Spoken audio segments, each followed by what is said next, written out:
Hello YouTube.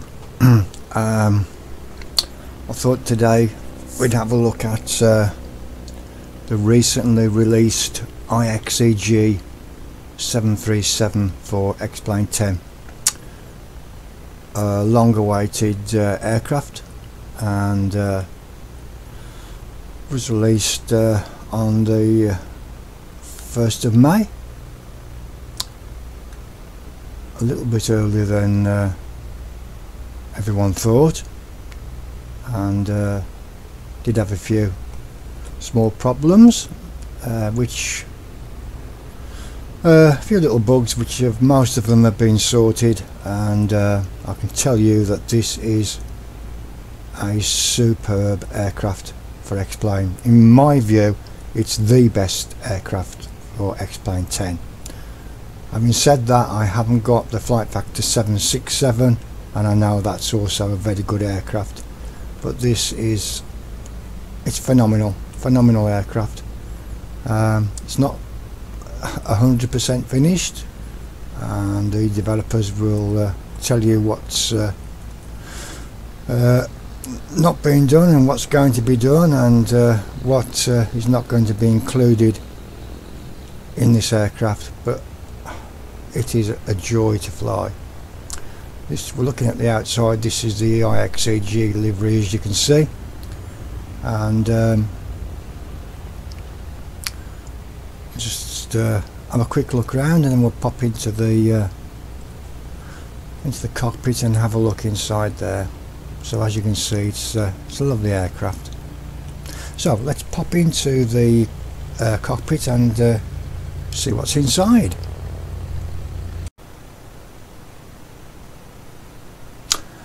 So here we are in the cockpit of the 737, and as you can see, it is superb, really nice, really nicely done. Get really good frames with this aircraft as well, considering the detail of the cockpit. The gauge is brilliant, and as I say, get really good frame rates. So if we just go over to the left hand side, we've got a menu that pops out here with hints and tips, preferences, pre-flight, ground services, cabin crew, view presets, which is that window there. We can click through all the different views. I don't use that. I've got X camera installed, and I do prefer X camera. If we have a look at the preferences, we've got enable camera shaking, which is a nice little feature.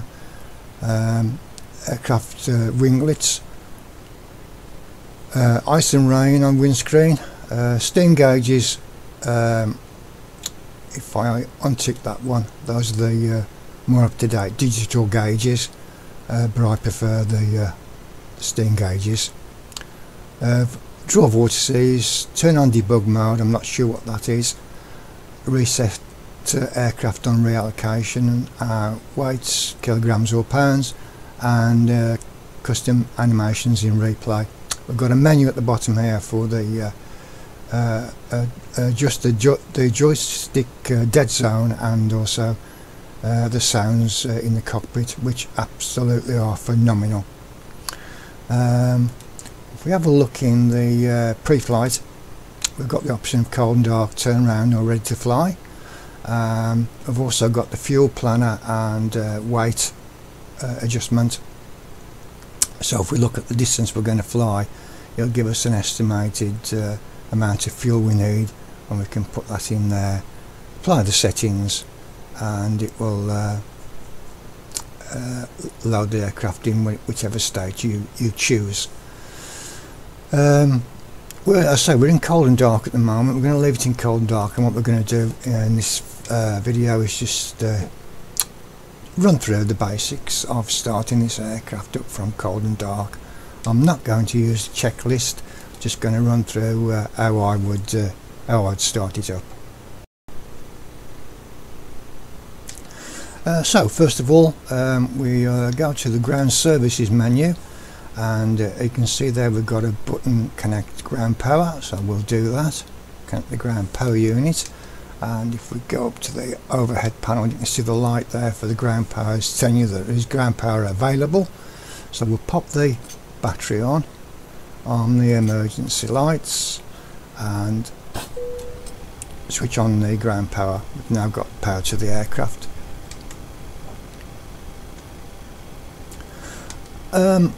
Okay, so now what we can do is first of all go up to the IRS alignment switches. Oops, switch those to align, or nav, so that they will align, and turn this button there, and it will tell us how long they're going to take, which is 7 minutes. Whilst we're waiting for those, we can come down, switch the yaw damper on, left fuel pump, because we're going to pop the APU on in a second or two, and there's the APU switch. Hold that down for a second, low pressure light will come on, and this needle here will start to rise, telling us the APU is starting. While we're just waiting for that, we'll nip over to top there, switch the window heats on, and over to the air conditioning panel. Set that to auto normal, and the recycling fan can come on, and the left pack can go to auto. These two can go on, and switch the hydraulic pumps on as well. Okay,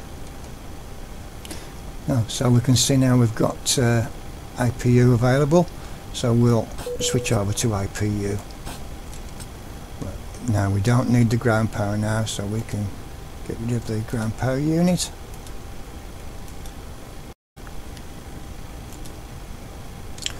Okay, so we'll pop the position lights on the wheel well, and pops the logo light. And what we'll just do now is nip down to the FMC. I'm not going to program the FMC today. But what we will do, we'll just go into the FMC index and position, and we want to put the position that we're in at the airport so that the RLSs can align. We're at Birmingham Airport in the UK, EGBB. Pop that as the reference airport, and that will give us the coordinates which we can pop into the scratch pad and enter into the IRS position. Okay.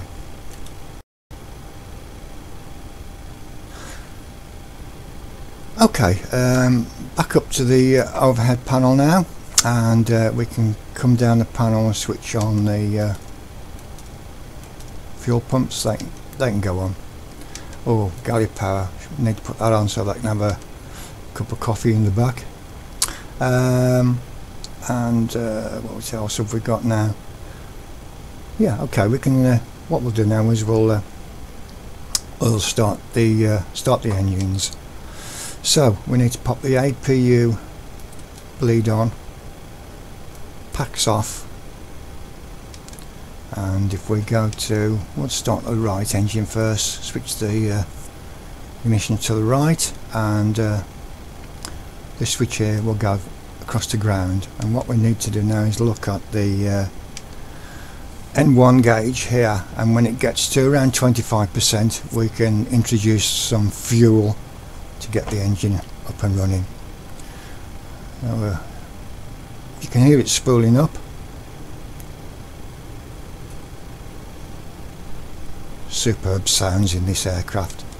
Okay, there we go, and we'll flick that up, pop some fuel in, and that's engine number 2 starting.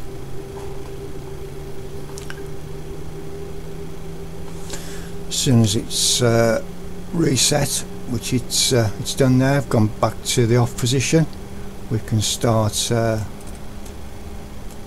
engine 1. Wait for the gauge to get to 25%.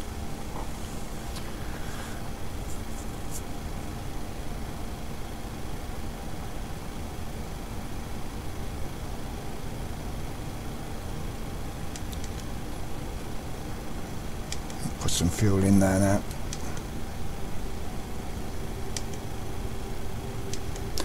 And wait for the switch to reset. And there we go. So okay, well we can pick the buses on for the engines. We don't need the APU now, so that can go off. We're running on engine power. We can now put the piezo heats on, and pop the packs to auto. APU bleed can go off, and we're now up and running. And that's about it, I think, for this video. Incidentally, I'm pretty sure you can start this aircraft up without using the APU.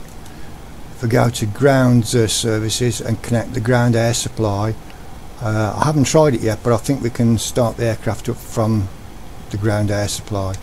But I'll probably do that in another video, and we'll also show you how to set up the FMC for a flight. So I hope you've enjoyed this this short video on the Ixeg 737. I recommend you go and get this aircraft, because it is, in my opinion, the best aircraft at the moment, for me anyway, in X-Plane 10. See you next time.